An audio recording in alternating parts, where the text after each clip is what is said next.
কিয়ামতের ময়দানটা কেমন ভয়ঙ্কর হবে। মদিনার নবী বলে যে ইয়াউমাল কিয়ামাতি হুফাতান উরাতান গুরলা, কিয়ামতের ময়দানে মানুষের পায়ে না থাকবে জুতা, শরীরে না থাকবে পোশাক, মানুষের মাথার আধা হাত উপরে সূর্য চলে আসবে। ভাই আজকে তো 16,30,00,000 মাইল উপর থেকে সূর্য তাপ দেয়। আমরা মানুষগুলো যখন মাঠে ঘাটে কাজ করি সহ্য করা যায় না। সহ্য করা যায় বলেন? মাথা ঘামায়া যায়, শরীরটা ঘামায়া যায়, সহ্য করা যায় না। মেরে মোহতারাম ভাই, কিয়ামতের ময়দানে তো নবী বলে মাথার আধা হাত উপরে সূর্য চলে আসবে। আল্লাহ তাআলা সূর্যকে বলবে তোমার যত তাপ আছে জমিনের মধ্যে ছেড়ে দাও, জমিনটা তামার হয়ে যাবে। ওই তামার জমিনের উপরে যখন আমি দাঁড়াবো, ওই কিয়ামতের ময়দানে যদি এই কোরআন আপনার আমার বিপক্ষে চলে যায়, তো কিয়ামতের ময়দানে সুপারিশ করার আর কেউ থাকবে না। কথা বুঝাইতে পারলাম?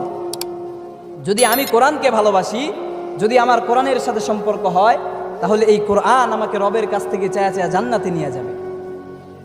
আমি যদি রমজানের রোজাগুলো হক আদায় করে রাখি, তো এই রমজানের রোজা আমাকে আল্লাহর কাছ থেকে চায়া চায়া জান্নাতে নিয়ে যাবে।